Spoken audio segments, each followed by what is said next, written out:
Hey friends, Christian history. Woo! Am I right? Nope. I figure some of you are already tuning out with a big.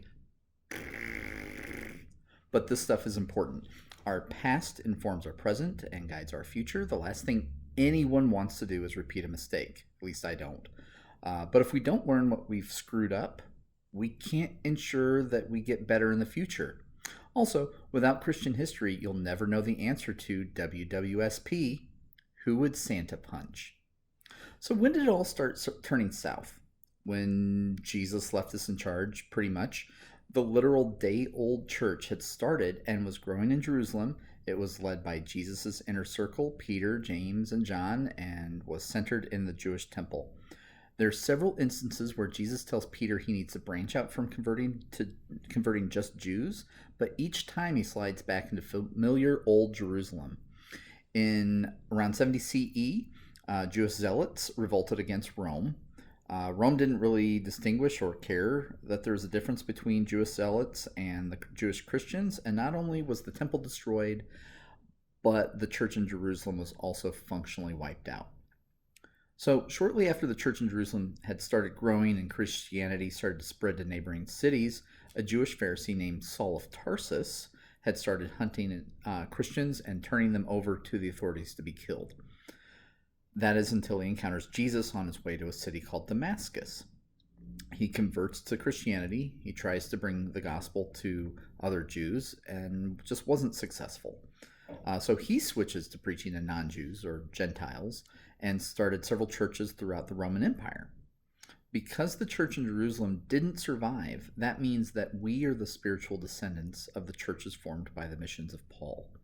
Paul authored much of the New Testament, and his story, you can find that in the book of Acts. So, over the next 200 years or so, the church structure starts to form. Church leadership. You have bishops who, bish, and elders who eld, and deacons who serve as bouncers. Just kidding. Bishops were overseers, elders were the local priests, and deacons really were bouncers, though. More on that in a second. Anyway, it was illegal to be a Christian through the mid-3rd century and through the 4th century. Rights of Christians were stripped, their property was seized, and they were actively hunted and killed. This is because when Christians said things like Jesus is Lord, what they were also saying is that Caesar was not. This was considered to be treason and punishable by death. So back to deacons as bouncers. So their job was to remove potential new church members from the worship service about halfway through it. Practicing Christianity had to be done in utmost secrecy. If a church was discovered, everyone would be killed. They met in members' homes, not in church buildings. There were no church buildings. To maintain secrecy, new members weren't allowed to participate or even observe communion, the most sacred part of Christian worship. An initiate to the church had to submit to a 3-year catechism, which is teaching and training that culminated in a baptism on Easter. Only when they were as deeply committed as everyone else in the church and as deeply guilty of treason were they trusted to fully participate in the life of the church. And you thought an 8-month-long confirmation was hard. During those first several centuries, despite being hunted and killed, often in very public, painful, terrifying, and humiliating ways, the number of Christians grew by about 40%. Christianity did not remain illegal, however. In 301 CE, Christianity became the state religion of Armenia, the first country to do that. It became legal in the eastern part of the Roman Empire in 311 and in the west in 313. Under Emperor Constantine, everything changed. Not only did Christianity become a legal religion in the Roman Empire, the church also receives state support through the establishment of church buildings, through tax exemptions, and the appointment of church leaders to political offices. By 380 CE, Christianity was fully the state religion of the Roman Empire. The church even reorganized to mirror the government. For every province, there was a corresponding church diocese. For every governor, there was a bishop, and for the emperor, there was a pope. It would be like if Pastor Andy was appointed to work alongside the mayor of the city of Manchester, or if our bishop worked in the office next to Governor Parson. And United Methodists, or like if United Methodists had a bishop in Washington, D.C., that was in charge of all the other bishops, and we called him the Pope, and worked hand in hand with the president.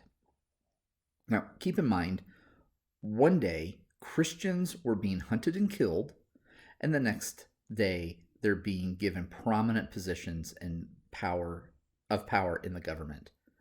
That is one heck of a glow up. As the church aligned itself with those who once oppressed, persecuted, and killed them, shockingly, some Christians thought that was a terrible idea. Those people were known as monastics. Rather than participating in the awful marriage of church and state, they chose instead to live as hermits in the desert. We're talking about thousands of people choosing to live by themselves in caves rather than be a part of Emperor Constantine's church. Others who were not as introverted instead gathered to live in tightly knit groups of monks or nuns, and they lived in monasteries or convents, and they lived under a common rule of Christian life. Because Christianity originally grew while under government persecution, many of the small and isolated pockets of Christianity had developed apart from one another. Now they were able to openly connect, and they were beginning to discover that some of the groups had developed some very different ideas about who Jesus is, and they had started fighting violently amongst themselves. Constantine and later emperors called the bishops together to work out their stuff because the conflict was beginning to negatively affect Rome. The arguments that won at these councils would then be considered orthodoxy, which means right thought, and those who did not win would be considered heresy. The teachers and followers of heresies would be asked to recant or be kicked out of the church. There were 7 ecumenical councils in all from 325 to 787 CE. All of them were called by Roman emperors to settle huge arguments in the church regarding the nature of Jesus and the way the church operates. The first and my personal favorite ecumenical council, that's right, I have a favorite ecumenical council. That's the kind of nerd I am. It was the First Council of Nicaea in 325. It's my favorite because it's the one where Santa Claus punches a heretic in the face. Arius, who's an elder from Alexandria, Egypt, had been teaching that God the Son was not co-eternal with God the Father. Arius instead taught the Son was the first of all that God the Father created. This did not sit well with the Bishop of Myra, named St. Nicholas. In the midst of a heated debate, he punched Arius in the face. The other bishops were shocked and had jolly old St. Nick thrown in jail. That night, Jesus came to Nicholas in his sleep and said to him that even though he appreciated how Nicholas was so impassioned in defending Christ, bishops can't go about punching people that make them mad. So the next morning, Nicholas shares this with the other bishops and apologized to Arius. And as the story goes, Nicholas knows that by the end of the council, Arius has not truly recanted of his heresy.